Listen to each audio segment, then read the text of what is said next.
So on the other side of this amazing main card at UFC Fight Night, Covington versus Woodley, is none other than Colby Chaos Covington.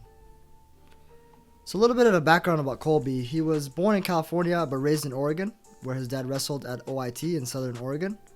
Now, being a wrestler himself, or his father being a wrestler, it was natural for him to transition into wrestling as well.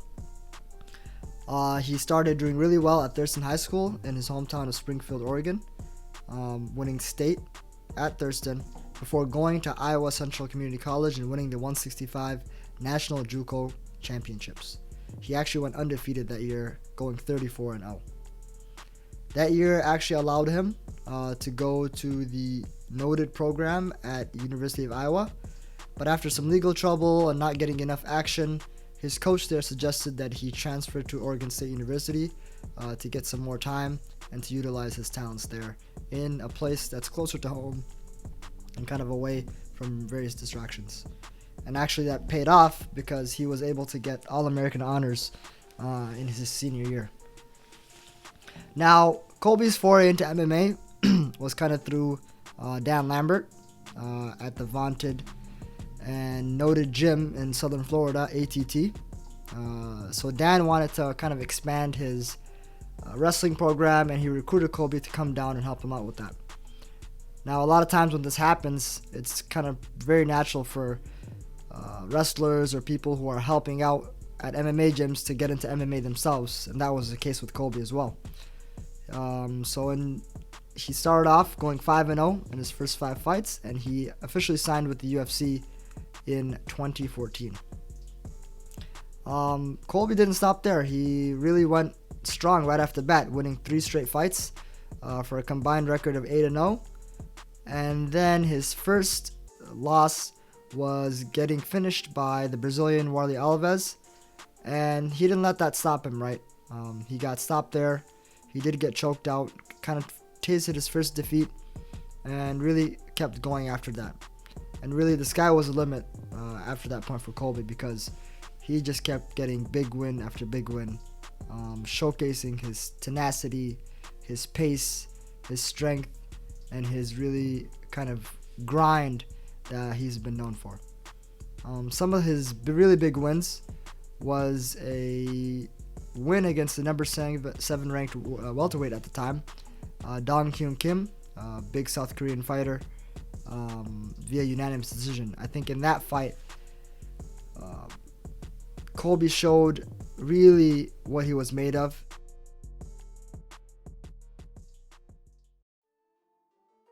So let's take a look at the type of work that Colby was doing in that fight. As you can see here, really Colby throughout the fight really was grinding Dong Hyun Kim down, putting him against the fence, getting him tired, and when he would release, they'd go into the boxing exchanges, and Dong Hyun Kim couldn't use his length really against Colby because of how exhausted he was and how much Colby came in with his pace, with his cardio especially, and really overwhelmed him in that fight. Now, after that big statement win against Dong Hyun Kim, he called out Damian Maia, which obviously, as we all know, is the famous Brazilian jiu-jitsu master, former challenger and title contender at multiple weight classes, and he really became a star after this fight, for better or for worse. Colby went into enemy territory, was talking a bunch of smack, showcasing all of who he is, and really put on a show in Brazil, where he was obviously the ire of many Brazilian fans, telling him that he wanted to retire Maia after this fight, that he wanted to take over the welterweight division by storm, and honestly, he did just that. He put on really a clinic against Maia, showcasing his boxing, showcasing his wrestling pressure and defense, stopping many of Maia's takedowns. At that point in time, the welterweight division was kind of a little bit on hold. Tyron was recovering from injuries from his previous title defenses, and because of the way that Colby was able to defeat Maia, he set himself up for an interim title shot against the legendary former lightweight champion Rafael dos Anjos. So let's take a look at how that fight went between Colby and Rafael. As you can see here, Colby is really the bigger guy. Really started getting to work, using his wrestling. You can see that pace that he puts on people, pushing them back to the fence.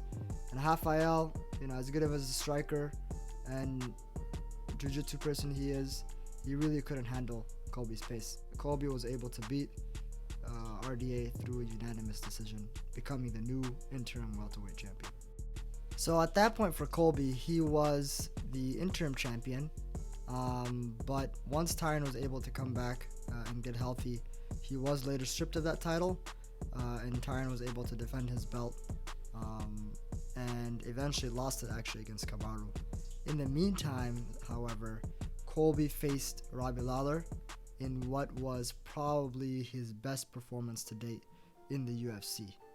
Now, this statement performance by Colby set him up eventually once Kamaru had beaten Tyron for an epic battle of the welterweights in the welterweight championship. Eventually, Kamaru was able to dispatch Colby via TKO after a couple knockdowns, as we're going to see in a little bit here. It was at that point that the Colby hype train kind of took pause. Colby's been out for a while, but now we have an amazing matchup against Tyron Woodley, somebody that they both don't really like each other that much. We'll kind of look to see, what kind of game plan Colby looks to implement. Tyron in his last fight against Durinho kind of showed that if the pressure gets to him and the pace is picked up on him, he can kind of really crumble under that. And I think Colby has the recipe to do just that. I mean, Tyron is coming off of two losses, one against Kamaru and Durinho. So it'll be up to Colby to kind of turn his fortune after his loss against Kamaru to showcase really the type of work that he's able to put on. That pace, that high intensity, that fence work and wrestling pedigree that he's really well known for, and that boxing in transition as well. So I think those will be the keys to the fight for Colby. If he can do that, he should be in a good position to win this fight. And really, if he can make a statement win, he might be able to get back up there into the title conversations as well.